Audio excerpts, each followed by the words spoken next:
Hello दोस्तों, मैं हूं अब्दुल सलाम और आपका वेलकम है net set corner YouTube channel पे। इस वीडियो में हम लोग डिस्कस करने जा रहे हैं जून 2020 ज्योग्राफी पेपर 2 की सॉल्व पेपर विथ एक्सप्लेनेशन। यहाँ पर एक्सप्लेनेशन के साथ हम लोग देखेंगे जून लास्ट जो एग्जाम हुआ जून 2020 का क्वेश्चंस पेपर यहाँ पर हम लोग देखेंगे।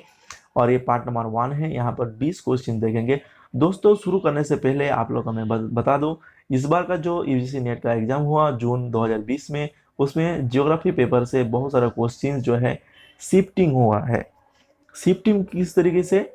शिफ्टिंग मैं इसीलिए बोल रहा हूँ, जहाँ से प्रीवियस ईयर क्वेश्चंस अगर आप लोग देखेंगे, जहाँ से क्वेश्चंस पूछा जा रहा था, वहाँ से थोड़ा सा नहीं, बहुत सारा चेंजेस आप देखने को मिला है। जियोग्राफी ऑफ इंडिया से दोस्तों 10 से 15 क्वेश्चंस पूछा जा रहा था हर बार, लेकिन इस बार ओनली 6 क्वेश्चन पूछा गया है। जियोग्राफी ऑफ टेक्निक यानी प्रैक्टिकल जियोग्राफी से दोस्तों 5 से 6 क्वेश्चन पूछा जा रहा था, लेकिन इस बार पूछा गया है 15। बहुत सारा क्वेश्चंस जो है पूछा गया था प्रैक्टिकल ज्योग्राफी से। तो इस तरीके से बहुत सारा शिफ्टिंग हम लोग को यानी चेंजेस देखने को मिला है। तो जियोमॉर्फोलॉजी लगभग 12 क्वेश्चन पूछा गया है। क्लाइमेटोलॉजी से बहुत सारा क्वेश्चन 15 क्वेश्चन पूछा गया है। टेक्निक से पूछा गया है 15 क्वेश्चंस और ज्योग्राफी ऑफ इंडिया से 6 क्वेश्चंस। इस तरीके से जो है हम लोग को देखने को मिला है। तो हम लोग बाद में ये सब देखेंगे और भी अच्छे तरीके से। तो यहाँ पर आपको एक आइडिया देना चाहता हूँ, ठीक है, कि क्वेश्चंस जो है प्रीवियस ईयर क्वेश्चंस जहाँ पर पूछा जा रहा था वहाँ से थोड़ा सा मॉडिफाई शिफ्ट हो रहा है, ठीक है।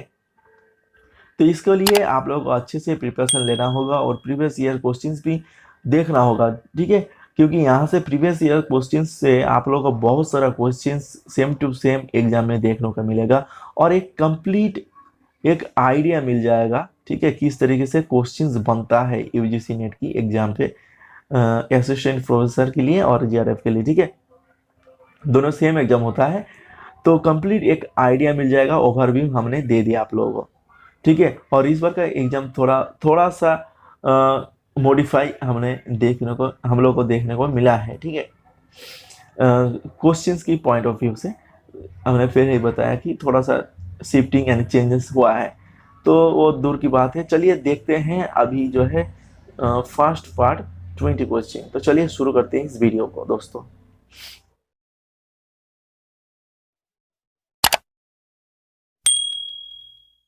तो first question, which one of the following is not a non-renewable resources?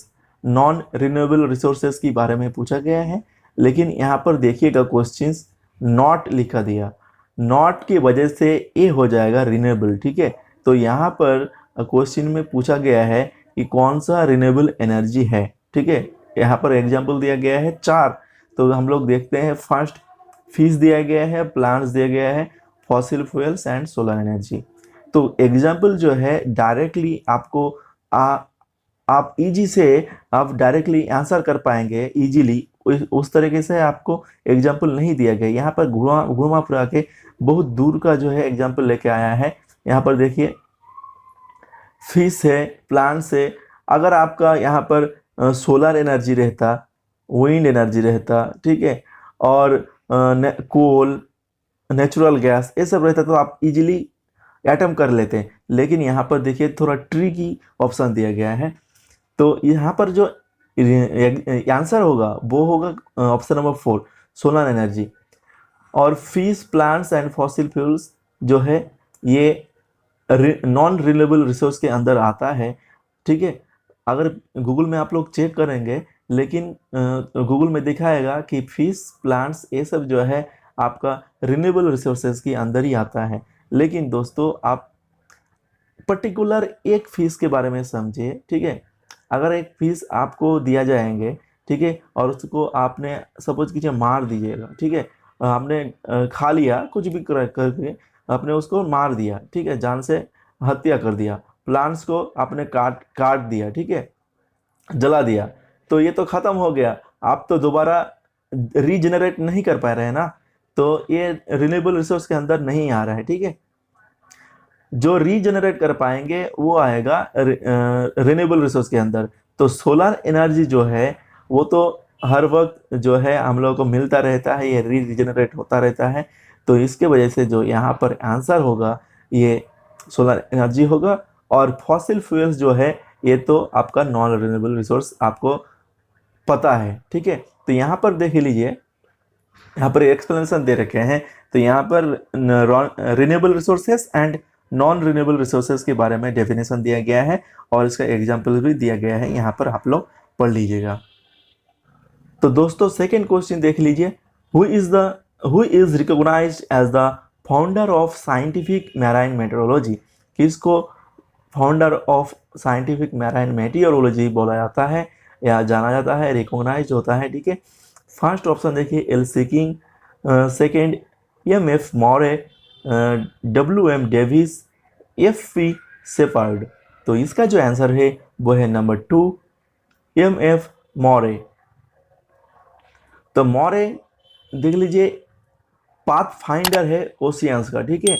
इन्होंने ही अगर रियल ओशनोग्राफर बोला जाता है तो एम एफ मॉरे को ही बोला जाएगा, ठीक है। इन्होंने ही पाथ दिया था ओशनोग्राफी में, ठीक है। फास्ट ओशनोग्राफर यहाँ पर लिखा है देखिए, और रियल साइंटिस्ट ऑफ द सी मॉरे को बोला जाता है। और इनका बुक है फिजिकल ज्योग्राफी ऑफ सी, 1855 सन में दिया था, 1855 में। द फिजिकल ज्योग्राफी ऑफ सी इनका बुक का नाम जो है याद रखिएगा।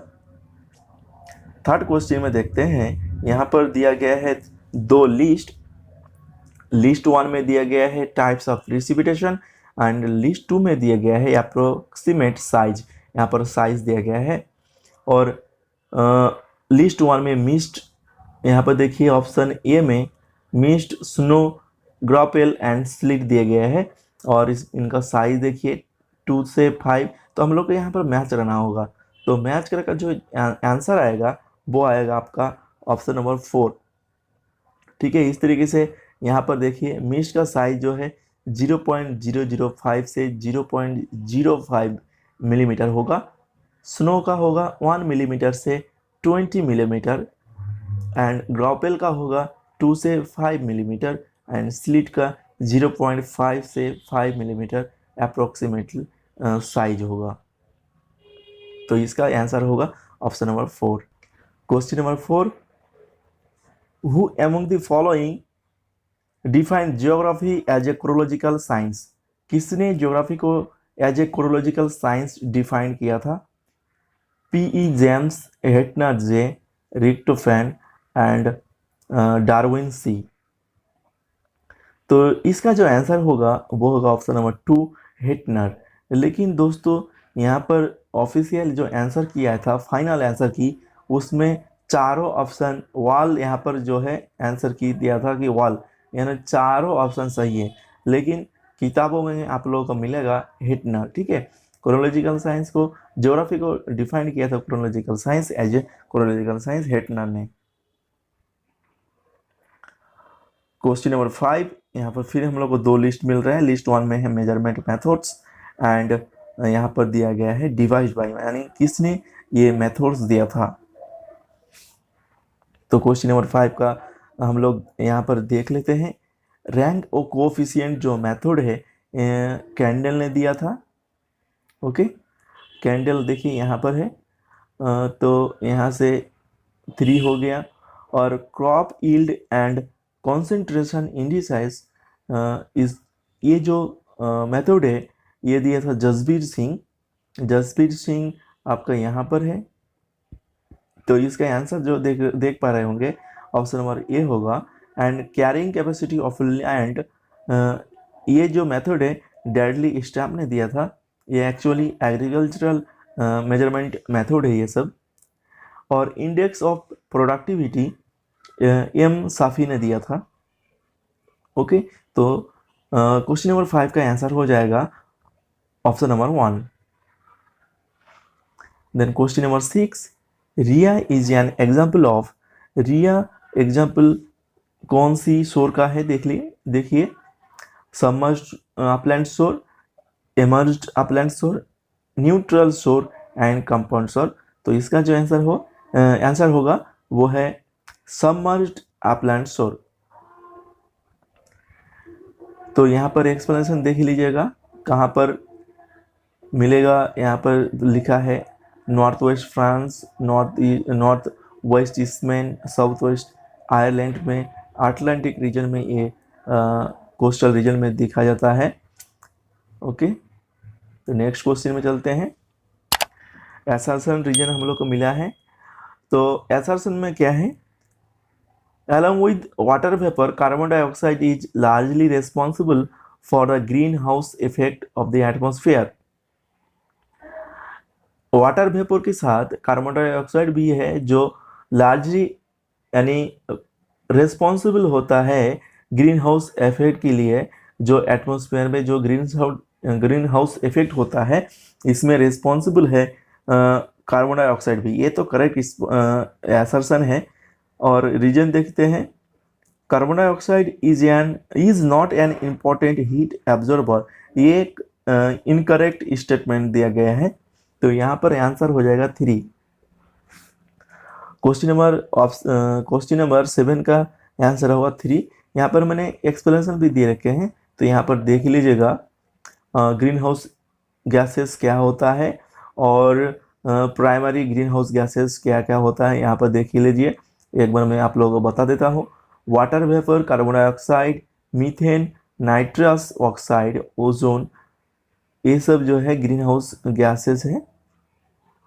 अगर ये सब ग्रीन हाउस गैसेस नहीं रहता है तो धरती का जो है टेम्परेचर -18 डिग्री रहेगा 18 डिग्री सेंटीग्रेड।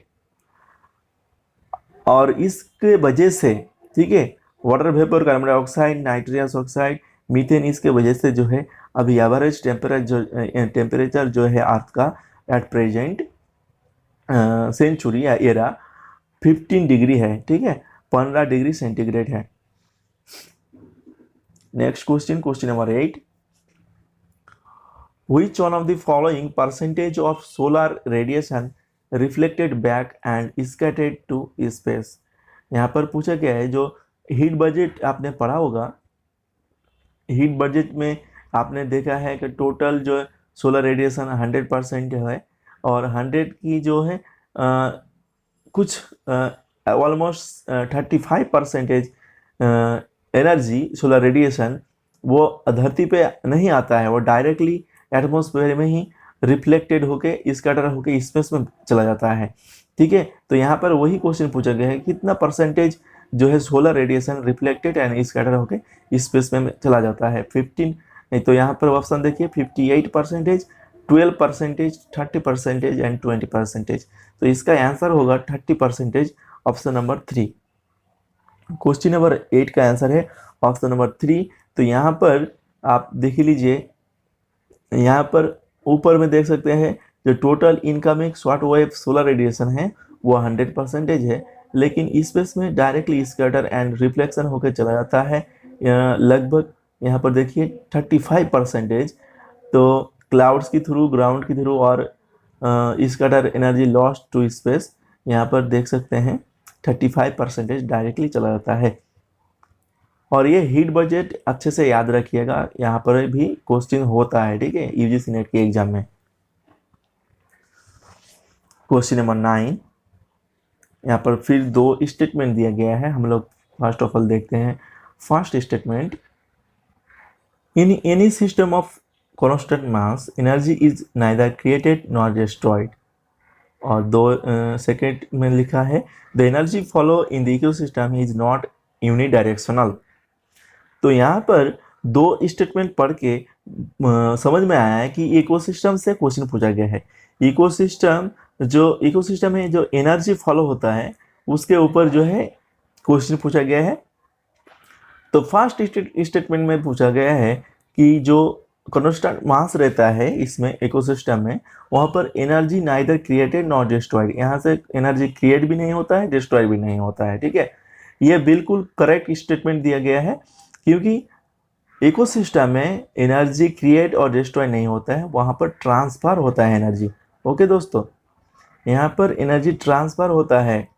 सन से एनर्जी लेता है प्राइमरी प्रोड्यूसर, फिर यहाँ से लेता है हार्बीवोरस, फिर लेता है कार्निवोरस। इस तरीके से एनर्जी यूनि डायरेक्शन से आपका एनर्जी फॉलो होता है। यहाँ पर रिवर्स डायरेक्शन में एनर्जी फॉलो नहीं होता है। ठीक है, ये बिल्कुल सही बोला गया है स्टेटमेंट। और the energy follow in the ecosystem is not unidirectional, ये बिल्कुल रॉन्ग स्टेटमेंट दिया गया है, क्योंकि यहाँ पर यूनी डायरेक्शन में ही जो है एनर्जी फॉलो होता है। यहाँ पर एनर्जी रिवर्स नहीं आएगा। सन से ही एनर्जी मिलेगा प्राइमरी प्रोड्यूसर को, फिर यहाँ से हार्बीवोरस को मिलेगा, फिर कार्निवोरस को। इस तरीके से एनर्जी यूनी डायरेक्शन में चलता रहता है। तो इसका जो आंसर होगा स्टेटमेंट 1 करेक्ट होगा, 2 इनकरेक्ट होगा। तो यहाँ पर आंसर होगा ऑप्शन नंबर 3। ओके, तो यहाँ पर कुछ मटेरियल भी दिया गया है, तो यहाँ पर आप लोग पढ़ लीजिएगा। बहुत ही अच्छे से लिखा है यहाँ पर एनर्जी फॉलो इन इकोसिस्टम। अच्छे से पढ़ लीजिएगा, यहाँ पर बहुत अच्छे से लिखा गया है। क्वेश्चन नंबर 10 एसर्शन रीजन हम लोग को मिला है। यहाँ पर एसर्शन में देखिए लैटराइट सोइल के बारे में दिया गया है। Laterite soil is formed under the conditions of high temperature and high rainfall with alternate wet and dry periods. तो यहाँ पर लैटराइट जो मिट्टी होता है वहाँ पर लैटराइट मिट्टी की जो फॉर्मेशन की जो कंडीशन है यहाँ पर वो बोला गया है। बिल्कुल सही यहाँ पर स्टेटमेंट मिला है। यहाँ पर एसर्शन जो है सही है, क्योंकि यहाँ पर कंडीशन लैटराइट मिट्टी का टेम्परेचर हाई रहता है और हाई रेनफॉल रहता है with alternate wet and dry period और सीजन रहता है यहाँ पर। तो स्टेटमेंट ये बिल्कुल करेक्ट है। और रीजन देख लेते हैं हम लोग। रीजन देखिए, the laterite swell greatly and become sticky when wet in rainy season and also known as self cloud। तो ये जो स्टेटमेंट दिया गया है ये इनकरेक्ट दिया गया है, क्योंकि ये जो स्टेटमेंट दिया गया है ये ब्लैक सोयल का दिया गया है। Self ploughed soil black soil को बोला जाता है। तो यहाँ पर आंसर हो जाएगा ऑप्शन नंबर 3, ये इज करेक्ट और आर इज इनकरेक्ट और नॉट करेक्ट। तो यहाँ पर देख लेते हैं। तो लैटराइट सोयल की फॉर्मेशन के बारे में बोला गया है, यहाँ पर दिया गया है। और ब्लैक सोयल को सेल्फ प्लाउड सोयल बोला जाता है और इनका कुछ कंडीशन भी दिया गया है। यहाँ पर आप लोग अच्छे से पढ़ लीजिएगा एग्जाम के लिए। मेरा वॉइस थोड़ा लो लग रहा है आप लोगों को शायद, क्योंकि मेरा तबीयत जो है थोड़ा सा लो है, यानी मेरे को अभी बुखार है थोड़ा। अभी मेरा तबीयत सही हो गया है लेकिन थोड़ा थोड़ा वीकनेस है अभी भी। ठीक है, इसलिए मेरा शायद वॉइस लो है और बहुत दिन से मेरा वीडियो भी नहीं आ रहा है, इसके वजह से ही। तो चलिए हम लोग कंटिन्यू करते हैं। Question number 11, histogram is associated with when one of the following data distribution. Histogram में कौन सी डेटा डिस्ट्रीब्यूशन जो है यूजेस होता है, बेसिकली यही पूछा गया है क्वेश्चन में। देखिए, हिस्टोग्राम इज एसोसिएटेड कौन सी डिस्ट्रीब्यूशन ऑफ डेटा की साथ जो है एसोसिएटेड है यानी यूज होता है। तो discrete frequency distribution, continuous frequency distribution, log formal frequency distribution and unclassified data. तो इसका जो आंसर है, करेक्ट आंसर है, वो है आपका कंटिन्यूस फ्रीक्वेंसी डिस्ट्रीब्यूशन। तो नेक्स्ट क्वेश्चन देखते हैं। Question number 12, Which of these is not a type of federal state?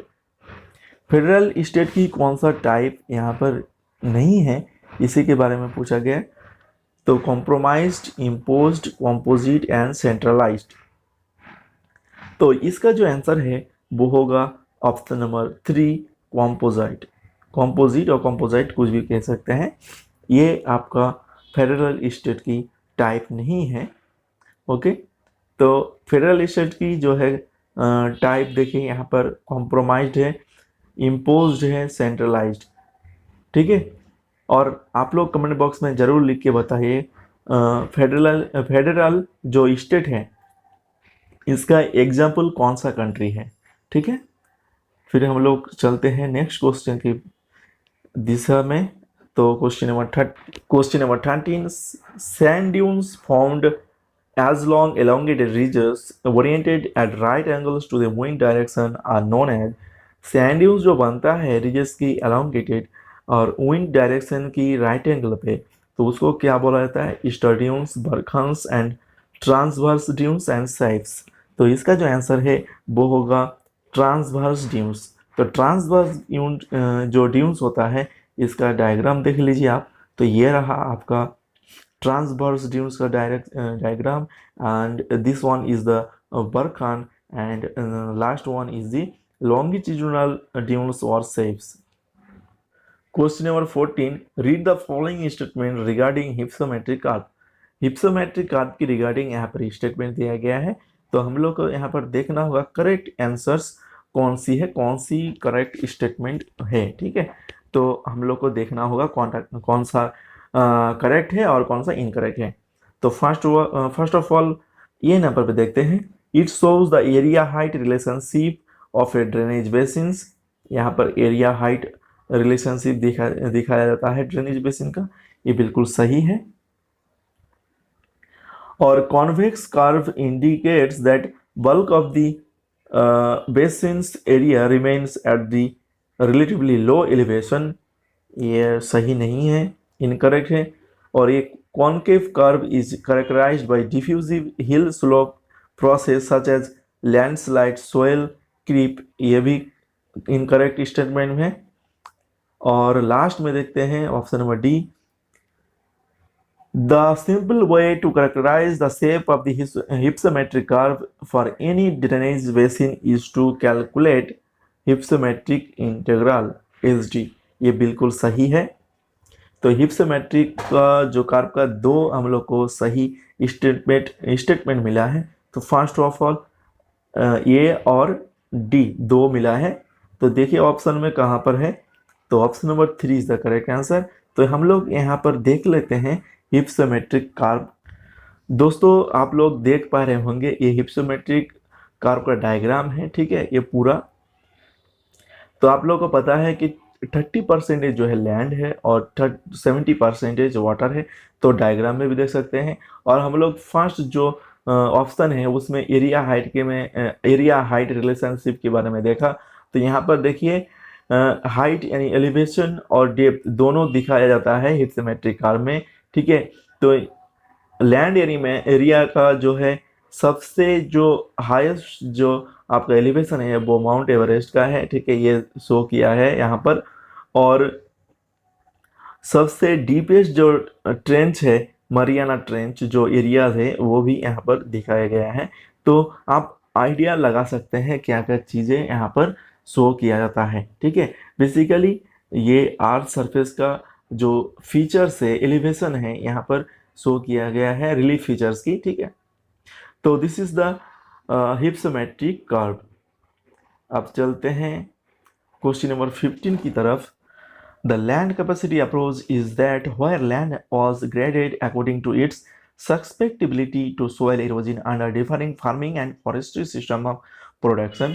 तो यहाँ पर बेसिकली बात किया गया है लैंड कैपेसिटी अप्रोच की, जहाँ पर लैंड क्लासिफाइड ग्रेडेड किया जाता है according to susceptibility soil erosion to soil erosion under differing farming and forestry systems of production.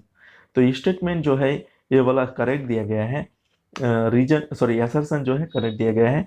अब रीजन देखते हैं, the most demanding system of production would therefore concentrate on the best and most extensively on the poorest land.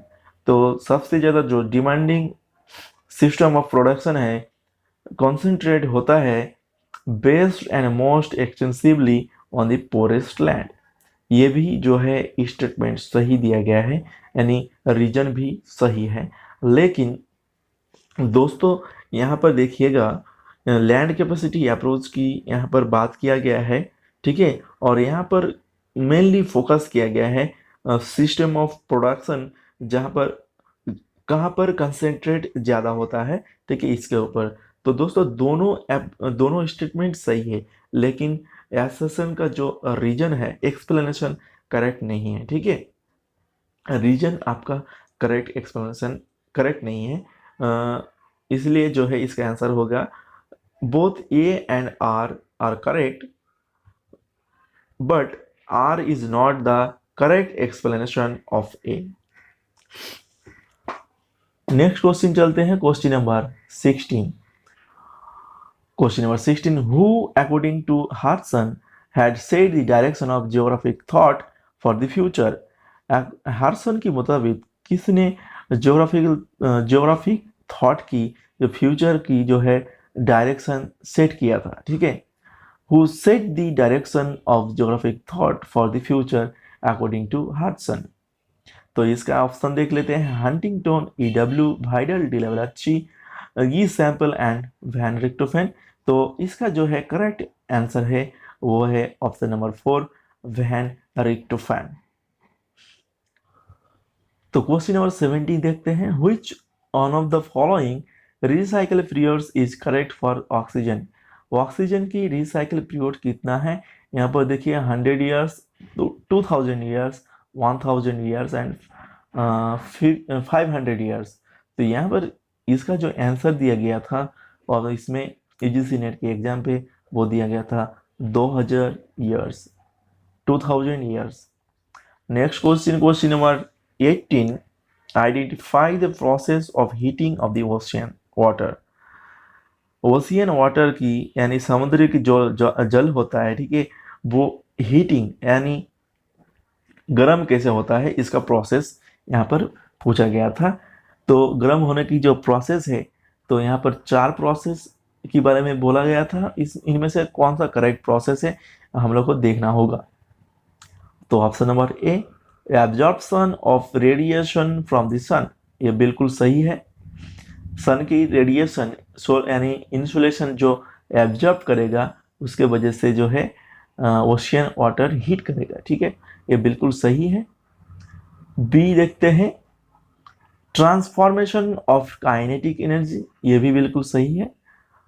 Option number C, melting of polar ice, polar ice की melting की वजह से पानी ठंडा होगा, ठीक है, गर्म नहीं होगा, ये बिल्कुल गलत यानी रॉन्ग ऑप्शंस दिया गया है. ये वायलेशन ऑफ ओशियन लॉज, ये भी बिल्कुल इनकरेक्ट है, ठीक है.